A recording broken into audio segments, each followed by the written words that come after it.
malditahan ako sa kanya. Direct easy ba dito? Joke lang. Pero kasi, sobrang love ko si Direct Easy kasi very collaborative director siya.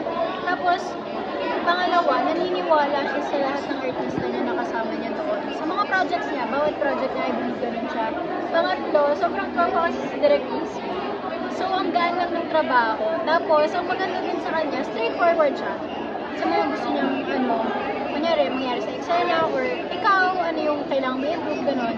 So, gusto ko yun kasi nakaka-help siya sa personality mo rin, saka sa kung paano ka sa actor. So, kumusta naman yung relationship na rin with Miles Ocampo and the other cast ng Padilla? Alam mo, sobrang okay kaming lahat kasi 6 months ata kaming nag-taping or nag-work together. Pero parang halos every Sunday, nag-hangout kami sa labas, outside of taping. So, good siya. Kasi kahit tapos na yung taping namin, nakikita-kita pa rin kami. Iba na rin yung tinatakbo ng karera mo, ha? Siyempre, minsan ka na namin napanood sa Iri. Mahusay ka rin sa mga ginawa mo mga teleserye. Sa Too Good to Be True. Yeah, Galing mo doon. Tumatang ka doon, ha? Talagang tumutok ako, tinapos ko yun. Thank you naman. Bukod sa husay, tingin mo malaking ambag ang pag-short hair mo. Kasi iba rin ang pag-short hair mo. Parang, Oo. bagay, after mo mag-short hair, dire-diretso naman talaga yung ganda ng karera mo. Actually, siguro kasi, sabi niyo nga po na parang ang galing ko sa tumutubi. Yeah, oo. Bakit ang galing sa akin? Pero ayun, Quote. I think tumatak naman siya. Oo. So, baka yung mga ganong roles, talagang kaya kong gawin. So, baka napupunta siya sa akin. Kaya rin ako nagpa-short hair. So, I believe, yeah. Single ba ngayon si Gina?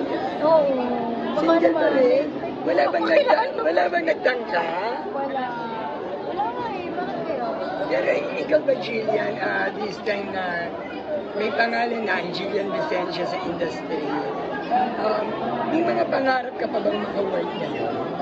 Oo naman. Hindi naman kasi I think natatapos yun eh. Na may gusto kang mga makatrabaho.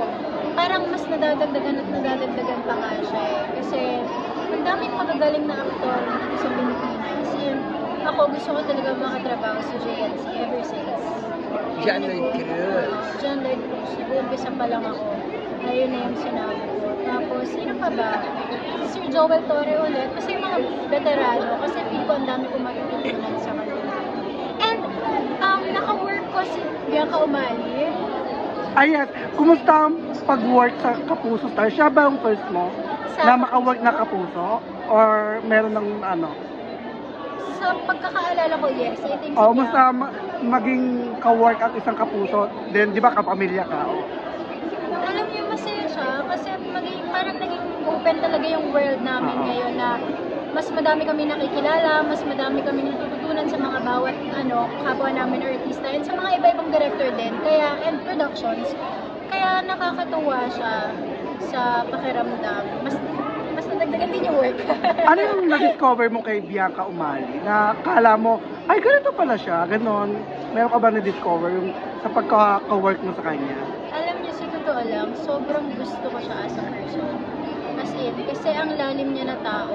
And ewan ko bakit magaan yung loob ko kay Bianca. Unang beses kami pa lang namin mag-work. Siguro pareho kayo maganda. Ano ba yun? Pero yun, sobrang ganda niya. Sobrang liit ng mukha niya. Umalat rin naman sa'yo. Hindi naman maliit yung mukha niya, tapos ang ganda ng nose niya. Tapos nag-training pa lang kami. Sobrang galing niya sa action. Parang I think she owns it talaga. Yung genre na yun, yung action, para sa kanya yun. Ang galing niya. Do you think meron kayong similarities ni Bianca na nagkasundo kayo? Siguro baka yung wavelength namin. Kahit pa paano.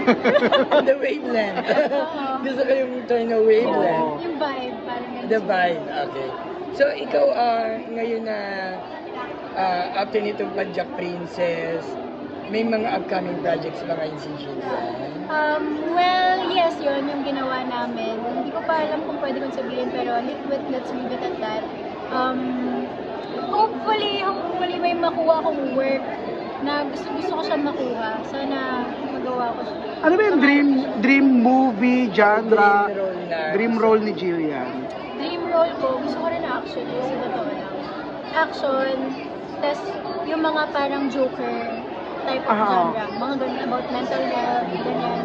Basta yung mga, kung paano yung isang tao, yung paano nag-work yung mind ng bawat tao. Parang ganun. Siyempre, andito ka ngayon sa Guilty Pleasure Yes. na premiere night ng Regal. Yes. Sino naman ang sinusuportahan mo rito sa movie? Siyempre, ang sinusuportahan ko ngayon, ang aking co-star sa Kajak Princess, si Jameson Blake ko.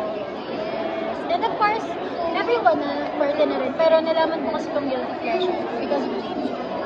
So, ikaw ba, tingin mo dahil ito, ibang genre rin ang ginampanan dito ni Lovie ko sa Guilty Pleasure eh. It's a sexy drama. Correct. Kung may ganito bang offer kay Jillian Vicencio, tatanggapin niya. Alam niyo, ilang beses na may Yeah. nagtanong sa akin yan. Pwede mo mabanggit? Anong company ba siya? Or Hindi, talent mga agency? interview. Okay. Tapos, Kasi ang sexy mo naman din, yung mukha mo, bagay sa screen. Saka hindi ka Diba? naman magnene. Pero, hindi ba sexy yan? Pang guilty pleasure na yan, oh. kaya ba nito? Nakikita niyo ba to? Ay, maraming Kaya ba? artistang hindi ba siya ng... Oo. Talaga?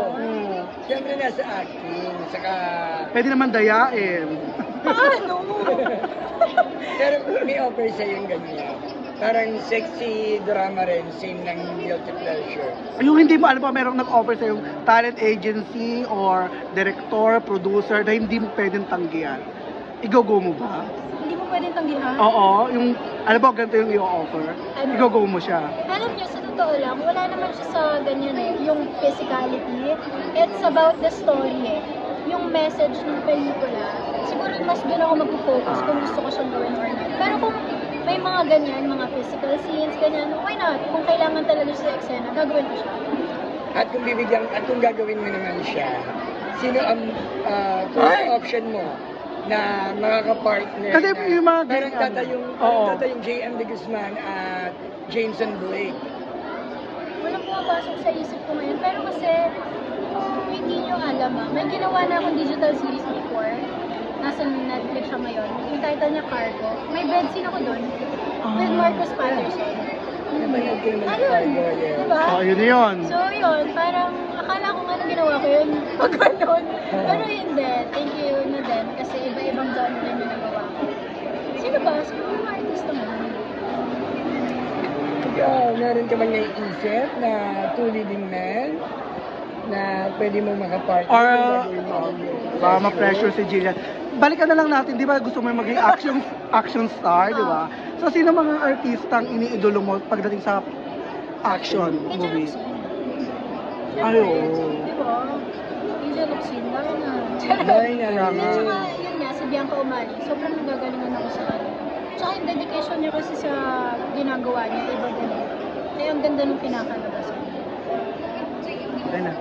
Thank you, Jillian! Then promote mo na lang sila sa yung mga saan ka pwedeng abangan or mga current project mo ngayon. TV shows. Ano ba? Ayan, guys, hello sa inyo. Ako po si Jillian Vicencio and I'm inviting you to watch yung mga show ko na umiere pa. Tapos, follow me on my social media accounts at Jillian Vicencio sa IG. Ayun lang, sana may dumating pa mga work para mabalitaan ko kayo.